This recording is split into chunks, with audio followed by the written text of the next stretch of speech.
नोरमा group, जो सोचता है वो करता है। आपके अपने सपनों का आशियाना।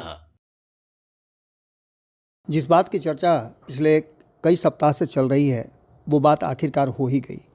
आज जैसे ही विधानमंडल का सत्र समापन हुआ, उसके बाद से भारतीय जनता पार्टी ने एक बहुत ही गुप्त बैठक बुलाई है। इस गुप्त बैठक में गिने चुने लोग शामिल हुए हैं और ख़ास करके शीर्ष नेताओं और वरिष्ठ नेताओं को इस मीटिंग में शामिल कराया गया है। आपको बता दें कि इस मीटिंग में खास करके जिन लोगों को शामिल कराया गया है, उसमें बिहार के प्रभारी हैं। इन पूरे मामले को लेकर के, जैसा कि आपको पहले भी खबरों के माध्यम से हमने बताया है कि अमित शाह का बिहार दौरा होना है। 28 तारीख को सत्र समापन होना था, उससे पहले ही सत्र समाप्ति की घोषणा कर दी गई। एक दिन पहले ही सत्र समाप्त हो गया और 29 और 30 तारीख को अमित शाह के बिहार आने का कार्यक्रम है। इससे पहले हम आपको बता दें कि अमित शाह ने बहुत सारी बातों को, और जिस तरह से लोकसभा में और राज्यसभा में उनसे सवाल पूछे गए थे, खास करके सीमाओं को लेकर के उनसे सवाल पूछे गए थे। चूँकि वो गृह मंत्री हैं तो उनसे सवाल बनते भी हैं, और उन सवालों का जवाब देते हुए उन्होंने बताया भी था कि 550 से ज़्यादा किलोमीटर की जो सीमा की रेखाएं हैं, उनमें खुला था, जिसको अब लगभग 450 किलोमीटर तक बाड़ लगा दिया गया है। ये सारी बातें हो रही थी। परिसीमन की बातों को आपने सुना भी होगा। आपने ये भी सुना होगा कि सीमांचल के क्षेत्र को लेकर के केंद्रीय गृह मंत्री अमित शाह काफ़ी अवेयर हैं, कई बार वहाँ दौरा भी कर चुके हैं। वहाँ को लेकर के ये भी कहा जा रहा था कि सीमांचल के क्षेत्रों को जोड़ करके और कुछ हिस्सा जो है वो पश्चिम बंगाल से लेकर के भी एक अलग से यूनियन टेरिटरी बनाई जाएगी। इन सारी बातों की चर्चा के बीच चुनावी साल में अमित शाह का आखिरकार बिहार दौरा किस मकसद से है और उसके क्या कारण हैं, हमने आपको बताया भी है कि उनके कई कार्यक्रम हैं। गोपालगंज में उनके कार्यक्रम हैं, तो वहीं आपको बता दें कि बिहार में भी पटना में उनके कई कार्यक्रम हैं। इसके साथ साथ एनडीए के घटक दल के नेताओं के साथ भी बैठक होनी है।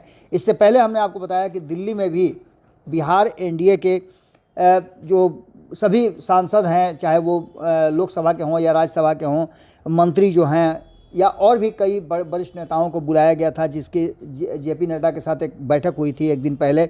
इन सभी बातों को लेकर के बिहार में जो चुनावी वर्ष है, इस चुनावी वर्ष में भारतीय जनता पार्टी का ऊँट किस करवट बैठेगा, इसको लेकर के अभी भी संशय की स्थिति है। इसमें आपने ये भी सुना होगा कि मुख्यमंत्री को लेकर के भी संशय की स्थिति है। अमित शाह ने ही कहा था कि चुनाव के बाद मुख्यमंत्री की घोषणा होती है, चुनाव होता है, जो जीते हुए विधायक होते हैं वो संसदीय बोर्ड तय करता है। ये सारी बातें आपने सुनी होगी। इसको लेकर के झमेला भी हुआ, वो भी आपने सुना होगा। लेकिन इस बीच आपको बता दें कि केंद्रीय गृह मंत्री एवं सहकारिता मंत्री अमित शाह के पटना आगमन पर सहकारिता मंच की तरफ से बड़ी तैयारी और आयोजन के लिए एक बैठक बुलाई गई थी। इस बैठक में भाजपा प्रदेश कार्यालय में आयोजित किया गया था। उस बैठक में केंद्रीय गृह एवं सहकारिता मंत्री अमित शाह के आगमन की तैयारियों के लेकर के समीक्षा की गई थी।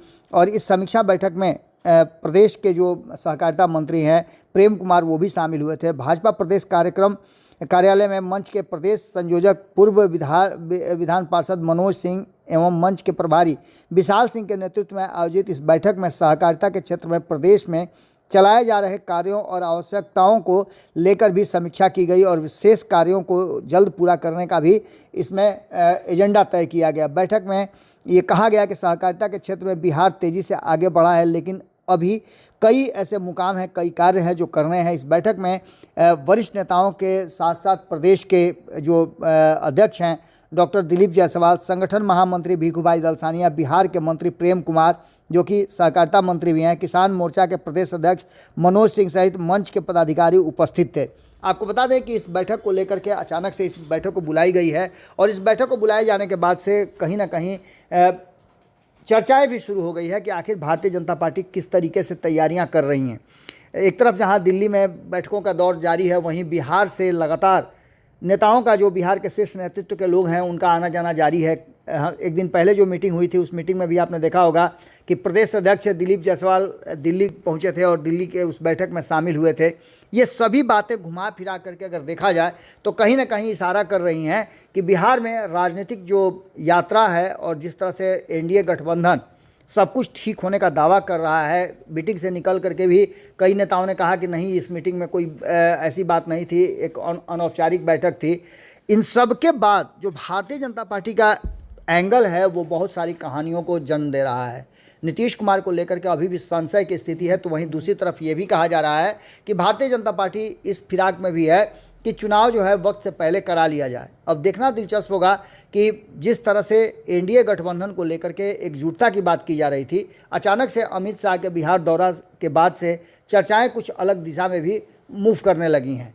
कई तस्वीरें आपके सामने होंगी, जिन तस्वीरों को देख करके आप भी अंदाज़ा लगा सकते हैं कि किस तरह से भारतीय जनता पार्टी तैयारी कर रही है। एक तरफ नीतीश कुमार और नरेंद्र मोदी की जोड़ी, तो दूसरी तरफ आपको बता दें कि कई ऐसे मामले हैं जिसको लेकर के भी नीतीश कुमार और एनडीए के घटक दलों में संशय की स्थिति बनी हुई है। हालांकि बोल कोई भी नहीं रहा है, लेकिन जिस तरह से इफ्तार पार्टी में नीतीश कुमार के इफ्तार पार्टी का मुस्लिम संगठनों ने बहिष्कार किया, नीतीश कुमार को पहले से चेतावनी दी गई है, बिल्कुल वही स्थिति चिराग पासवान और जीतन राम मांझी के साथ भी हुई है। अब देखना दिलचस्प ये होगा कि इन सारी परिस्थितियों को देखते हुए बिहार में अमित शाह का आगमन और बिहार में अचानक से इन सभी चीज़ों का कहना, आज भी आपको बता दें कि भारतीय जनता पार्टी की तरफ से सौगात जो देने की बात थी, ईदी देने की बात चल रही थी, उसका भी कार्यक्रम आयोजित किया गया, लेकिन इसके मैंने कहा जाए तो इसमें फ़ायदे की जगह नुकसान होता हुआ दिखाई दे रहा है। कई तस्वीरें सामने आई हैं, वो भी कुछ अलग कहानी कह रही हैं।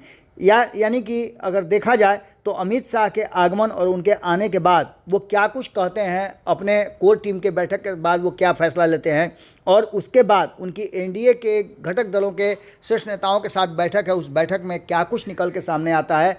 बिहार का ये चुनावी साल कहीं ना कहीं एक अलग तरह का संकेत और संदेश दोनों ही दे रहा है। दूसरी तरफ आप देखे होंगे कि महागठबंधन में भी उठापटक मचा हुआ है, कौन किधर कब जाएगा ये कहना बड़ा मुश्किल है। 2020 का आपको याद होगा कि 2020 में किस तरह से अचानक अंतिम समय में गठबंधन का स्वरूप ही बदल गया था। इस बार भी कई तरह की तैयारियां चल रही हैं। कहा तो ये भी जा रहा है कि बहुत जल्दी मुकेश सहनी अपनी पार्टी का जो है वो एनडीए गठबंधन की तरफ रुख करेंगे। अब देखना होगा कि क्या कुछ निकल के आता है। अमित शाह के आने के बाद क्या कुछ निकलता है, अमित शाह किस तरह का फैसला लेते हैं, इस पर सबकी निगाह टिकी हुई है। जुड़े रहिएगा भारत लाइव के साथ। बहुत बहुत धन्यवाद। आपके सपनों को हमने सजाया है, ई होम्स पैनोरामा को हमने बनाया है। ई होम्स मेरा एक सपना था जिसपे मैं पिछले 4 साल से काम कर रहा था। हमने जो बनाया है वो सबने है माना। ई होम्स पैनोरामा में हो आपका भी आशियाना। और फाइनली हमने 2021 में इस प्रोजेक्ट को लॉन्च किया। बहुत लोग अप्रिशिएट कर रहे हैं कि पूर्णिया जैसे शहर में, बिहार के, एक तो बिहार की बात करें उसमें भी पूर्णिया जैसे छोटे जगह में इस तरह का लाइफस्टाइल देना, ये सुन के हम लोगों को बहुत अच्छा लगता है। ई होम्स में हमने कुछ और भी किया है, जैसे हम जिस जगह में रह रहे हैं हमारे फैमिली सिक्योर हो, उनको सिक्योरिटी का ध्यान में रखा है। आपकी सुविधा और सुरक्षा आपके लिए खास है, ये आपका विश्वास है। इसमें आर्टिफिशियल इंटेलिजेंस का 7 लेयर सिक्योरिटी का हमने इस्तेमाल किया है। लस ग्रीन कैंपस को बनाया है। यदि हमारा बाउंड्री वाल है तो वो वर्टिकल गार्डन है। ये जितनी भी फैसिलिटी होता है एक इंटरनेशनल टाउनशिप में ई होम्स है, ये हम लोग विश्वास नहीं कर पा रहे हैं। जो भी हमारे मित्र दोस्त या जो भी हमारे बाहर के बाहर आते हैं तो हम लोगों को बहुत अच्छा सुनने को मिलता है और बहुत अच्छा क्रेडिट मिल रहा है। वो सारा हमने सिर्फ एक बिल्डिंग नहीं बनाया, हमें एक बहुत अच्छा लाइफस्टाइल दिया ई होम्स में, और मेरा एक सपना था जिसको मैं आज फुलफिल होते हुए देख पा रहा हूँ। ये आपका आवास है। ई होम्स पैनोरामा में अब आपका निवास है। E Homes Panorama, luxurious lifestyle redefined. Panorama group, जो सोचता है वो करता है। अगर ये वीडियो पसंद आई और वह बिहार के राजनीति और बिहारियत से सरोकार रखेनी तो सब्सक्राइब बटन दबा के चैनल के सब्सक्राइब कर ली। ओजे एगो घंटी बा, ओकरा बटन दबा देला से कुल सटीक और मारक खबर रुआ मुफ्त में मिल जाई। अगर रुआ पत्रकारिता के हमनी के नया प्रयोग में सहयोग कर चाहतानी तो ज्वाइन बटन दबा दी। पेटीएम नंबर नोट कर ली 9386816700।